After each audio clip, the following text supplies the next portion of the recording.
Engage the hyperdrive.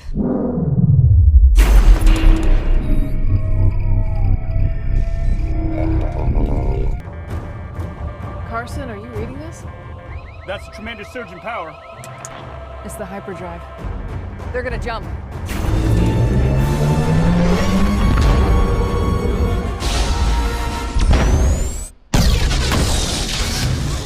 My videos normally focus on mass-produced, commercially available starships that anyone could theoretically purchase or steal to use for their own purposes. But there are plenty of utterly unique, one-of-a-kind ships out there, custom-built for a single person or group that deserve our attention too. So from the mundane to the extreme, let's take a look. I'm Joey from Radio Free Coruscant, and these are the best custom ships in Star Wars.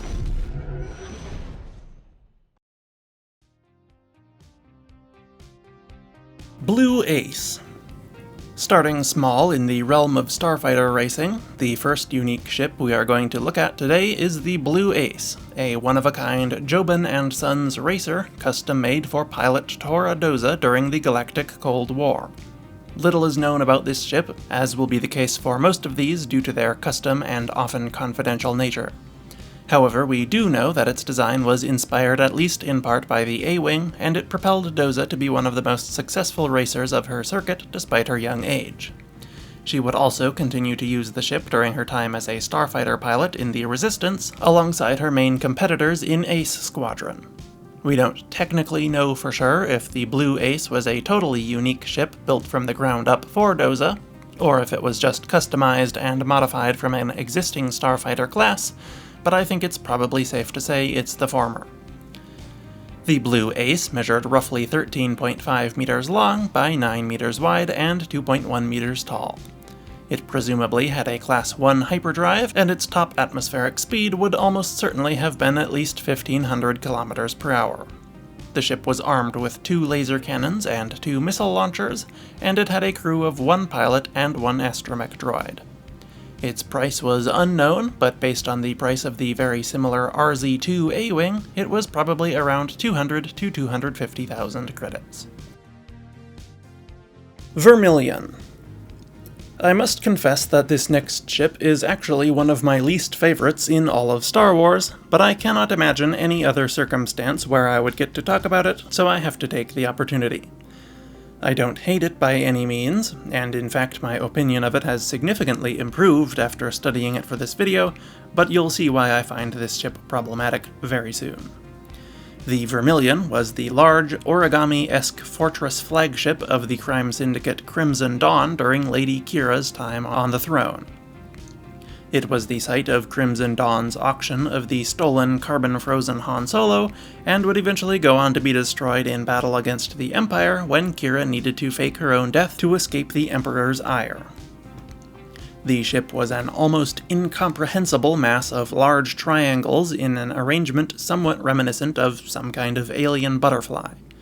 The lower half could split in 2 and fold open for landing, at which point holoprojectors in the upper half would activate to project a gigantic Crimson Dawn symbol into the air in front of it. Though the use of the all-vertical configuration in space seems to be inconsistent. In fact, its specific appearance changes drastically from issue to issue, like many comic ships. Its final appearance is completely unrecognizable to even the previous appearance, let alone its original look. All in all, there is very little to say about the Vermillion other than that it is one of the most bizarre and confusing ships in Star Wars. I would love to speak to the comic artist that created it and find out what their design process was like and why they made it this way. Anyway, onto the stats. Just kidding, it doesn't have any. It's extremely difficult to judge the stats of such an unusual design. It measured roughly some meters tall and a different number of meters wide and long. Pretty hard to say how many when we never get a good look at anything on it with a recognizable size, and its entire design completely changes between each comic issue. In the full vertical configuration seen in its initial appearance, it was probably around 300 meters tall by maybe 70 wide and 90 long, but that's a very rough guess. It could be anywhere from 200 to 500 meters. Most ships of its general size bracket had a top atmospheric speed of around 800 km per hour and a Class II hyperdrive. It was probably armed with at least a couple turbo lasers, and it had at least one hangar that could house at least 6 Crimson Dawn shuttles, and possibly some starfighters as well. It almost certainly required hundreds of crew, and appeared to carry thousands of passengers, plus likely hundreds of tons of cargo, and a few months of consumables. I wouldn't dare put a price on such a unique ship, but it had to be over 10 million credits. Outbound Flight. A much more famous unique ship is the Outbound Flight, one of the most significant exploration and colonization ships in recent galactic history. This ship was composed of 6 Rendili Star Drive Dreadnought-class heavy cruisers attached to a frame around a central storage core. This was the result of a Republic exploration project from shortly before the Clone Wars, which sent thousands of civilian passengers and 20 Jedi on a mission to explore the Outer Rim, and eventually even leave the galaxy to seek out new life and new civilizations beyond it. It could also set up colonies on up to 6 planets. 1/6 of the Outbound Flight's supplies and passengers would be loaded onto one of the dreadnoughts, which would detach from the Outbound Flight and take them to a planet's surface. The dreadnought would stay behind to serve and defend that colony, and the Outbound Flight would continue on without them, which it naturally could do 4 more times before they would be down to the last dreadnought and presumably ditch the storage core or use it for parts at the final colony. Unfortunately, though, its mission was doomed from the start. Chancellor Palpatine, acting as Sith Lord Darth Sidious, dispatched a Trade Federation task force to intercept the Outbound Flight and destroy it, presumably as part of manufacturing consent for the Clone Wars. However, the ship was already in trouble before this fleet even arrived. One of the Jedi Masters aboard, Joruus C'baoth, had decided that the small society aboard was to be ruled by the Jedi, naturally with him in charge. And worse, the ship was unknowingly headed straight into Chiss territory. The Trade Federation task force sent to intercept them was itself intercepted by the Chiss Expeditionary Defense Force and destroyed by a small fleet commanded by a Chiss officer who would later join the Empire and be known as Grand Admiral Thrawn. He spared the leader of the task force, who convinced him to take out the Outbound Flight as well. When the flight arrived, there was a brief battle with both the Chiss and another species called the Vagari that ended in the Outbound Flight being nuked by the Chiss and all but 1 Jedi and 57 colonists being killed. The flight and its handful of survivors did escape the battle, but its hyperdrive failed shortly thereafter and it crash-landed on a small planet in Chiss space. The remaining Jedi, Lorana Jinsler, and a Chiss officer named Thras, who had boarded the ship to try to negotiate on the survivors' behalf, sacrificed themselves to save the others in the crash by rolling the ship to land on the dreadnought they were in, instead of the ones the survivors were in on the opposite side of the ship. And thus ended one of the most ambitious exploration projects of the last millennium, and one of the most interesting ships in the galaxy. The survivors formed a small colony on the planet, and were eventually rediscovered 50 years later by a Chiss patrol. The Vagari tried to destroy the colony, but this time it was saved by the Chiss. The Outbound Flight measured 600 meters long by about 540 meters in diameter. It had a Class II hyperdrive and an unknown atmospheric speed. It likely wasn't capable of atmospheric flight in its combined form. It was armed with 15 turbo-laser batteries, 3 laser cannon batteries, and 5 quad-laser cannon batteries. It also supported a complement of 1 Delta-12 Sky Sprite-class starfighter, which was intended for the use of Obi-Wan Kenobi and Anakin Skywalker before they were pulled from the mission by Palpatine, who wanted Anakin as his apprentice and didn't need him getting sent off on an outbound flight out of the galaxy forever. The ship also carried several shuttles, 200 land speeders and swoop bikes, and of course the 6 dreadnoughts the ship was composed of, named D1 through D6. The ship required 5,000 crew and could carry 46,000 passengers, including 6 Jedi Masters, 13 Jedi Knights, and 1 Jedi Padawan.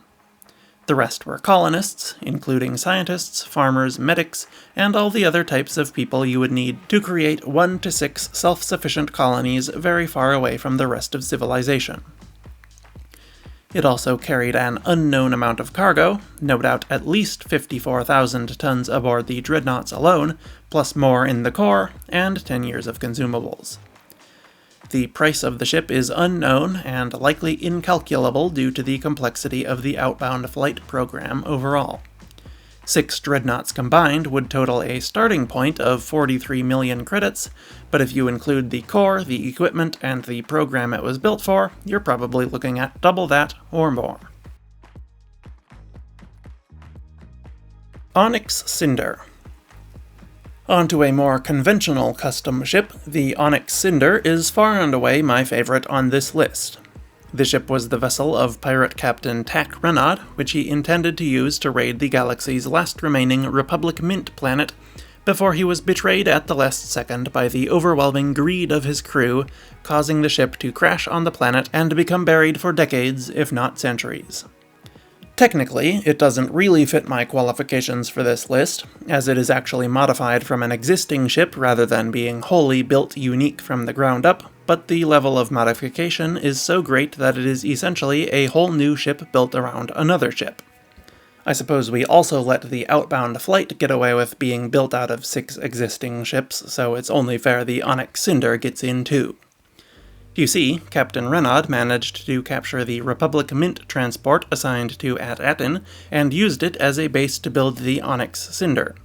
He surrounded it with a layer of armor so thick it completely changed the shape of the ship, in which he also mounted several extra heavy weapons, a targeting rectenna, some sensors and communications antennae, side airlocks, 2 additional large engines to make up for the 4 small ones that were buried within the armor, and presumably a structural frame to hold all that.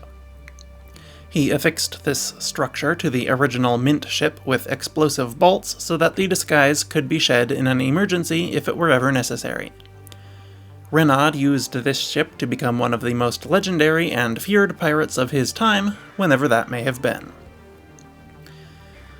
The Onyx Cinder measured 55.06 meters long by 40.24 meters wide and 13.5 tall. Its top atmospheric speed and hyperdrive rating were unknown, but seemed to be fairly slow.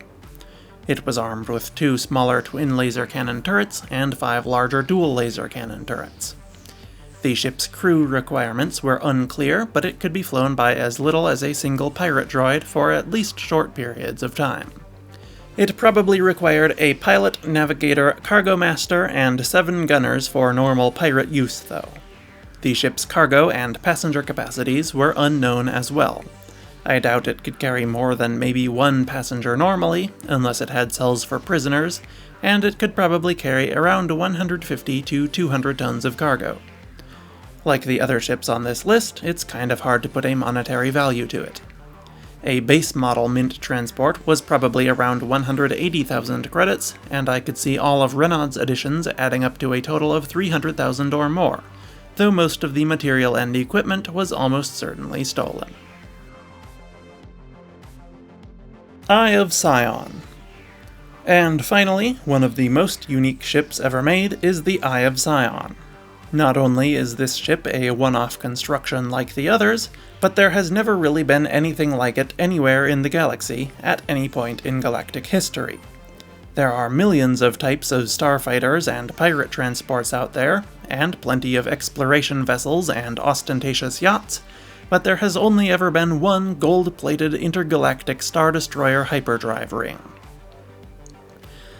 At some point after Grand Admiral Thrawn and his Star Destroyer, the Chimera, were abducted by a group of Purrgil in 1BBY, the Admiral discovered a group of powerful Night Sisters on the planet he had been taken to, who were able to telepathically contact one of the last remaining Night Sisters in the galaxy, Thrawn's acquaintance, Morgan Elsbeth. They told Elsbeth how to find an ancient star map depicting a hyperspace route between the planet Cetos and the planet Peridia where they were located. She put her starship engineering skills to work and came up with a vessel that would be capable of flying to Peridia, docking with the heavily damaged Chimera, and towing it back to Cetos. Using some contacts on Corellia and other shipbreaking yards, she was able to covertly purchase materials and components for the ring, including weapons and, crucially, 7 Super Star Destroyer hyperdrive units. The plan nearly fell apart when Elsbeth was captured by Ahsoka Tano, but she was rescued by her allies and managed to seize the map, calculate a path to Peridea, and take off just in time to avoid being apprehended by the New Republic again. After an unknown amount of transit time, the ship arrived at Peridea and collected the Chimera with Thrawn, the Great Mothers, and a cargo load of hundreds of Night Sister caskets. They then crossed the intergalactic void again and made their way to Dathomir, which is currently where this ship's story ends until we see it again in Ahsoka Season 2. Officially, the Eye of Scion measured 1,000 meters in diameter by about 180 meters long.